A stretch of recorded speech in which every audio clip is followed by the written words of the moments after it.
चालू करतो. नमस्कार, माझं नाव अनिल मधुकर बोरकर. मी एक अभियोग्यता धारक आहे आणि आज आम्ही अ, माजी आमदार श्री माजी शिक्षक आमदार श्री गानार सर यांना भेटण्यासाठी महाराष्ट्र राज्य शिक्षण परिषद नागपूर इथे आलो होतो. इथे आल्यानंतर आम्हाला असं समजून आलं की शिक्षक लागायच्या आधीच खूप प्रॉब्लेम्स असतात असं नाही आहे, तर लागल्यानंतर पण खूप प्रॉब्लेम्स असतात. बट आपल्याला आता काय आहे की आपण शिक्षक लागायचे आहोत. तर नमस्कार, मी रुपाली वांढरे, एक अभियोग्यताधारक आहे आणि आपल्या महाराष्ट्रात असलेले 2,11,308 अभियोग्यताधारकांचे प्रश्न घेऊन या नागपूर अधिवेशनामध्ये माननीय माजी शिक्षक आमदार गाना सरांच्या निमंत्रणाला मान देत इथे उपस्थित झालेली आहे. तर विद्यार्थी मित्रांनो, तुम्हाला माहिती आहे की आपली परीक्षा होऊन 2025 हे वर्ष लोटलेलं आहे आणि 2026 हे वर्ष उजाडलेलं आहे, परंतु भरतीला अजूनही गती आलेली नाही आणि आपल्यावर शासनाचे जे नवीन नवीन GR येत आहेत तो एक प्रकारचा अन्याय करत आहे. तर या अन्यायाला वाचा फोडण्यासाठी व आपल्या सर्व अभियोग्यताधारकांना न्याय मिळवण्यासाठी आम्ही गाणार सर तर आमचे काही प्रश्न आहेत, तर त्याबद्दल तुमचं मार्गदर्शन व तुमचं पाठबळ आम्हाला मिळेल ही एक अपेक्षा आणि घेऊन मी तुमच्याकडे आलेली आहे आणि आम्ही सर्वच अभियोग्यताधारक आलेलो आहे. सर, आमचा प्रश्न असा आहे की ज्या शासनाचा मार्च 2024चा जो GR आहे की कमी पटसंख्येनुसार शाळेला शिक्षक नियुक्त करणे आहे. आम्ही सर्व अभियोग्यताधारक TET पात्र आहोत, TAIT परीक्षा पात्र आहोत, आमच्या जवळ ती गुणवत्ता आहे, मग आमच्यासोबत हा अन्याय का? त्याचबरोबर पटसंख्येनुसार जर तुम्ही शाळेला शिक्षक देत आहात तर 1 ते 8 जर शाळा आहे त्या 1 ते 8 वर्गाचं अध्यापन त्या एका शिक्षकांवर सोपवून गुणवत्तेला मध्ये तडजोड करण्याचा हा शासनाचा प्रयत्न आहे. तर यासाठी सर तुमचं मार्गदर्शन व तुमचा पाठबळ कसं मिळेल हे सांगा सर.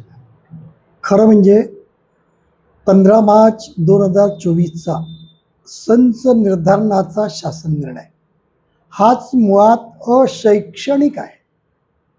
शिक्षणाचं कुठेही तारतम्य न ठेवता असलेल्या शाळा या कशा बंद पडतील आणि यांचे विद्यार्थी कसे कॉन्व्हेंट स्कूलमध्ये जातील असाच ठरवून केलेलं षडयंत्र आहे हे या बाबतीत मी आपणाला सांगू इच्छितो.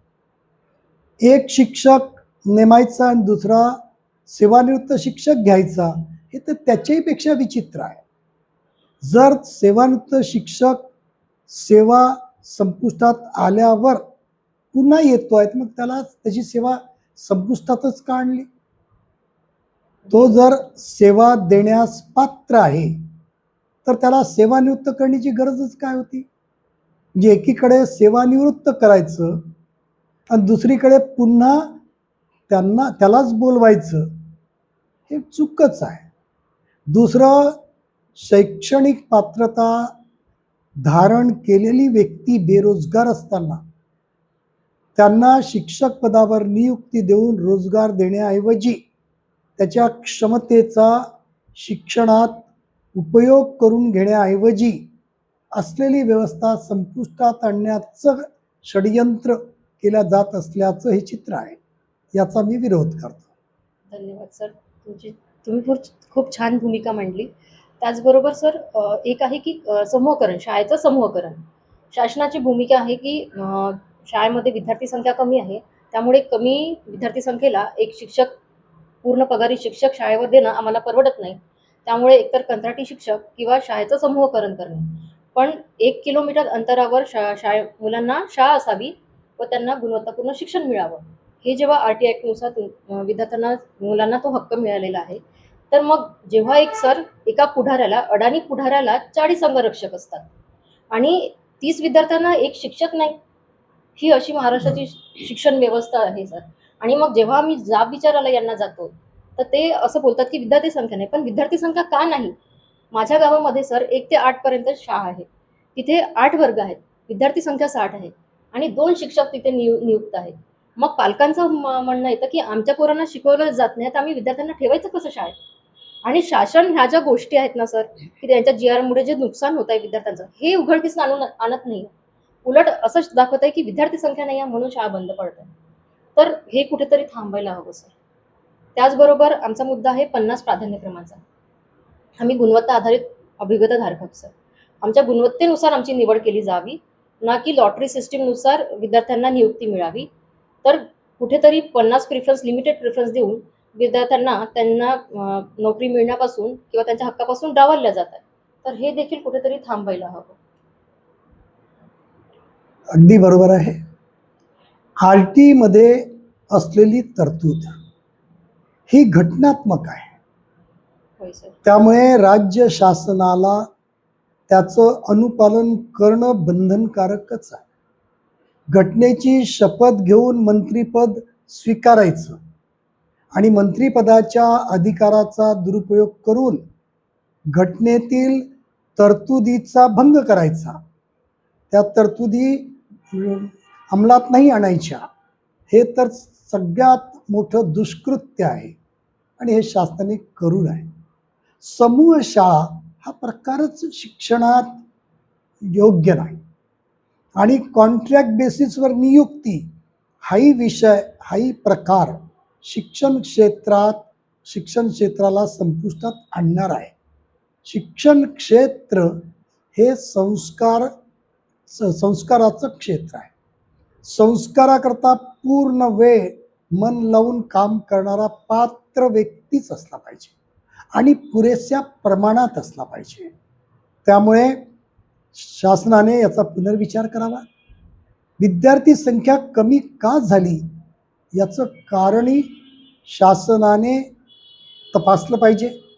माझी तर मागणी आहे की या विषयासाठी एक समितीच बनवावी की शासकीय अनुदानित शाळांमध्ये किंवा स्थानिक स्वराज्य संस्थांच्या शाळांमध्ये विद्यार्थी संख्या कमी का होत चालली, पालकांचा विश्वास या शाळावर का राहिला नाही, याचं आकलन करण्याकरता, याचं संशोधन करण्यासाठी एक समिती बनवली पाहिजे. खरं म्हणजे माझं मत असं आहे की विद्यार्थी संख्या कमी होण्याला शासनाचं धोरण आणि प्रशासनाचा बेजबाबदारपणाच कारणीभूत आहे. बरोबर. शासन धोरण चुकीचं राबवते, चुकीचं ठरवते आणि प्रशासन त्याला त्यापेक्षाही चुकीने घेऊन जाते आणि म्हणून शिक्षणाची ही दुर्दशा होते आहे. जे शिक्षण पालकाला अपेक्षित आहे ते आम्ही दिलं पाहिजे, ते आम्ही देत नाही असं पालकाच्या लक्षात आल्यामुळे पालक दुसऱ्या शाळेमध्ये, कॉन्व्हेंट स्कूलमध्ये पैशाने विकत जिथे शिक्षण मिळते त्या शाळेमध्ये पालकांना आपल्या पाल्यांना घेऊन चाललेले आहे. जे पालक पाल्यांना कॉन्व्हेंट स्कूलमध्ये नेण्यामागचं कारण काय आहे, तर त्याची अपेक्षा तिथे पूर्ण होतात आणि स्थानिक स्वराज्य संस्था, अनुदानित शाळा इथे त्या अपेक्षा पूर्ण होत नाही असा त्यांचा समज निर्माण झाला. तो समज दूर करावा लागेल आणि तो समज दूर करण्यासाठी स्थानिक स्वराज्य संस्थांच्या शाळामध्ये, अनुदानित संस्थांच्या शाळामध्ये आपल्याला आवश्यक त्या सर्व व्यवस्था कराव्या लागतील. त्या जर व्यवस्था केल्या, तिथे योग्य शिक्षण देण्याची व्यवस्था होऊन योग्य शिक्षण देणं सुरू झालं तर पालक आपले पाल्य अशा कॉन्व्हेंट स्कूलमध्ये जिथे पैसे द्यावे लागतात त्याला आणि लांब जावं लागते तिथे पाठवणारच नाही. त्यांच्या मुलाच्या सुरक्षेचाही प्रश्न निर्माण होतो आणि म्हणून शासनाने गंभीरपणे हे लक्षात घेतलं पाहिजे. हे शासनाचं अपयश आहे. विद्यार्थी संख्या कमी होणं हे शासनाचं, प्रशासनाचं अपयश आहे. हे त्यांनी समजून घेतलं पाहिजे आणि हे अपयश दुरुस्त करण्याकरता प्रयत्न केले पाहिजे. धन्यवाद सर. सर, आता आमचा प्रश्न आहे की आम्ही सगळे मुद्दे पहिले पण तुमच्याशी चर्चा केलेली आहे. तर आता सर तुम्ही आम्हाला कशा प्रकारे पाठबळ देणार आणि आमच्या मागण्या कशा प्रकारे येणाऱ्या अधिवेशनामध्ये धरून लावणार? लोकशाहीमध्ये मागण्या मंजूर करण्याचा एकमेव मार्ग आहे लोकजागरण आणि संघटित होऊन शासनापुढे आपली भूमिका मांडणे. आपले जे आंदोलन करण्याच्या कार्यपद्धती आहेत, घटनात्मक त्याचा वापर करणं आणि संवाद ठेवणं, निवेदनं देणं, भेटणं, चर्चा करणं. शासन अधिकाराच्या गुरमीमध्ये आपल्याशी चांगलं वागणार नाही, आपला अपमान करतील, आपल्या भावना दुखावतील. पण या सगळ्या गोष्टी घडत असतानाही कुठेही खचून न जाता, निराश न होता, मी न्याय मिळविलच या ध्येयाने, या तत्परतेने, या जोशात आपल्याला हे सगळे विषय मांडावे लागतील आणि सोबत समाजालाही आपल्या मागण्यांसाठी महाराष्ट्र राज्य शिक्षक परिषदेचा राज्य कार्याध्यक्ष आहे. 12 वर्ष म्हणजे 2 टर्म मी नागपूर विभाग शिक्षक मतदारसंघाचं प्रतिनिधित्व महाराष्ट्राच्या विधान परिषदेत केलेलं आहे. शासनकर्ते कोणत्याही पक्षाचे असू द्या, त्यांना शिक्षणात फारसा रस नाही. ते शाळा वाटण्याचं काम करतात. असलेल्या शाळा बंद कशा पडतील आणि शासनाचा तिजोरीमधला फंड कसा वाचेल असाच ध्येय ठेवून, असाच उद्देश ठेवून ते शिक्षणाबद्दल विचार करतात आहे. आणि म्हणून आपण याकडे शासनाला योग्य दिशेने नेण्यासाठी त्यांच्यावर प्रभाव टाकण्याचं काम केलं पाहिजे आणि ते आम्ही परिषद म्हणून करतो.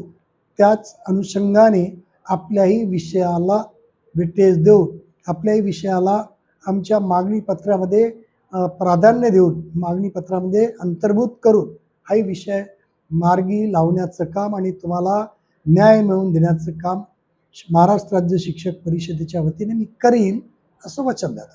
खूप खूप आभार सर. तुमचं मार्गदर्शन आणि तुमचा पाठबळ आम्हाला नक्कीच प्रेरणा देईल आणि पुन्हा नव्याने आणि एकजुटीने जे आमच्यावर ओढवलेलं संकट आहे, जे आमच्यावर होणारे अन्याय आहे, सोबतच विद्यार्थ्यांसोबत होणारं अन्याय आहे, यासाठी आम्हाला पण एक ताकद मिळेल आणि पुन्हा आम्ही यासाठी नक्कीच लढू सर. एक विषय राहिला तो पवित्र पोर्टलला असलेला विरोध आणि पवित्र पोर्टलबद्दल सांगा. आणि सर, पवित्र पोर्टल मार्फत जी पदभरती केल्या जात आहे, तर आमची परीक्षा होऊन झालेली आहे, पण शाळेत संख्या रिक्त जागा किती, या रिक्त जागांचं अजूनही जे सत्यता आहे ती आम्हाला कळवलेली नाही आहे. आणि ही अशी एक पदभरती आहे की ज्यामध्ये परीक्षा होऊन वर्ष लोटून जातं, पण रिक्त जागांचा आकडा विद्यार्थ्यांना सांगितला जात नाही आणि कुठेतरी आम्हाला अंधारात ठेवण्याचं काम शासन करतं. हा विषय, हा प्रश्न अत्यंत महत्त्वाचा आहे. आपल्या पूर्ण चर्चेमध्ये हा मूलभूत प्रश्न आहे, मुळात बेसिक मुद्दा आहे. पवित्र पोर्टलद्वारे शिक्षकांची नियुक्ती हा विषय सभागृहात, सभागृहाच्या बाहेर सातत्याने लावण्याचं काम, आग्रह धरण्याचं काम, पाठपुरावा करण्याचं काम मी 12 वर्ष केलेलं आहे. महाराष्ट्र राज्य शिक्षक परिषदेचा पदाधिकारी या नात्याने महाराष्ट्र राज्य शिक्षक परिषदेची सुद्धा हीच भूमिका आहे की पवित्र पोर्टलद्वारेच शिक्षक पदावर नियुक्ती झाली पाहिजे. ती नियुक्ती गुणवत्तेच्या आधारावर होईल. माझी जी क्वालिटी आहे, शैक्षणिक पात्रता आहे आणि व्यावसायिक पात्रता आहे, त्याच्या आधारावर माझी नियुक्ती होईल अशी धारणा घेऊन ही मागणी आम्ही मागितली. शासनाला मान्य करायला भाग पाडलं. विनोद तावडे शिक्षण मंत्री होते, देवेंद्र फडणवीस साहेब मुख्यमंत्री होते. त्यांच्या सोबत अनेक वेळा वाद झाला, चर्चा भटकली होती. तिला रस्त्यावर आणण्याचं दिशा देण्याचं काम केलं. सभागृहात विषय मांडला आणि त्यांना पवित्र पोर्टल द्वारा शिक्षकांची नियुक्ती करण्यासाठी बाध्य करण्यात मी आणि महाराष्ट्र राज्य शिक्षक परिषद यशस्वी ठरली. पण त्यांच्या मनाच्या विरुद्ध हे आहे. शासनाला पवित्र पोर्टल मान्य नाही मनातून, प्रशासकांनाही, प्रशासनिक अधिकाऱ्यांनाही मान्य नाही आणि खाजगी शाळातील संस्था चालकांना तर मान्यच नाही. त्यामुळे या सगळ्यांचा विरोध आहे. कारण नियुक्तीमध्ये यांना 50 ते 60 लाख रुपये, सध्या तर मायनॉरिटी स्कूल्समध्ये 80 लाख रुपये घेतल्या जात असल्याच्या तक्रारी आहे. 80 लाखापर्यंत शिक्षक पैसे घेऊन नियुक्त केला जात असेल तर गुणवत्ता, पात्रता या शब्दाला काही अर्थ उरत नाही. आणि म्हणून या प्रशासनिक अधिकाऱ्यांमार्फत, यंत्रणा राबवणाऱ्या अधिकाऱ्यामार्फत, शासनाच्या अधिकाऱ्यामार्फत आणि शासनामार्फत, संस्था चालकामार्फत ही यंत्रणा नीचकामी कशी होईल, फेल कशी होईल, असाच प्रयत्न ते जाणीवपूर्वक करतात. आणि म्हणून जागा किती हे डिक्लेअरच करत नाही. किती रिक्त जागा आहे हे तर यांनी ताबडतोब घोषित करायला पाहिजे. कोणकोणत्या विषयाच्या आहे, कोणकोणत्या वेतन श्रेणीच्या आहे, कोणकोणत्या कॅटेगरीच्या आहे, हे सर्व घोषित व्हायला पाहिजे. आणि पवित्र पोर्टलद्वारे जी मेरिट लिस्ट बनवली त्या मेरिट लिस्टमध्ये रिक्त असलेल्या जागेच्या सुसंगत कोणकोणते शिक्षक आहेत, कोणकोणते उमेदवार आहेत त्यांना तिथे पाठवलं पाहिजे आणि त्यांची नियुक्ती करायला संबंधितांना बाध्य केलं पाहिजे. या उमेदवाराकडून कोणत्याही प्रकारे पैशाचा दुर्व्यवहार केला जाणार नाही याची काळजी घेणं आणि व्यवस्था करणं हे शासनाचं कर्तव्य आहे. पण शासन हे करत नाही आणि त्यामुळे शासनाच्या मनात नसलेलं काम शासनाला हे करायला भाग पाडलं. म्हणून शासन पवित्र पोर्टलच्या कामामध्ये पूर्णपणे व्यत्यय आणून आम्हाला बेरोजगार उमेदवारांना, जे खरं म्हणजे शैक्षणिकदृष्ट्या पात्र आहेत, गुणवत्तेच्या आधारावर मेरिटमध्ये आहे, परंतु त्यांना नियुक्ती मिळत नाही. कारण नियुक्ती ही पैशाच्या आधारावरच देण्याचा प्रघात इथे व्यवस्थेत, शिक्षण व्यवस्थेमध्ये आहे, आजही मोठ्या प्रमाणात आहे. तो तसाच सुरू राहावा. आणि म्हणून काही लोकांनी हा प्रयत्नही केला आहे, काही आमचे आमदारही आहेत की पवित्र पोर्टल व्यवस्था रद्द झाली पाहिजे. खरं म्हणजे त्यांचा मी निषेध करतो. आणि शिक्षण क्षेत्रातील नियुक्तीमधील भ्रष्टाचार संपुष्टात आणण्यासाठी आलेली पवित्र पोर्टल व्यवस्था योग्य प्रकारे सुरू राहील आणि ती सुरू राहण्यासाठी आम्ही संघर्ष करू अशी घोषणा करतो. माझा एक प्रश्न आहे सर. आता आम्ही येत्या 11 फेब्रुवारीला मुंबई मंत्रालयामध्ये जाणार आहोत आणि तिथे सर्वात आधी आपले महाराष्ट्र राज्याचे शिक्षण मंत्री माननीय भुसे साहेब यांच्याशी चर्चा करणार आहोत. ठीक आहे. तर ह्यासाठी आम्ही असं तुम्हाला म्हणजे विनंती करतो सर की तिथे आपण जात असताना आमची अशी कोणतीही संघटना नाही आहे सर. आम्ही जे काम करतो ते सर्व अभियोग्यताधारक म्हणून करतो.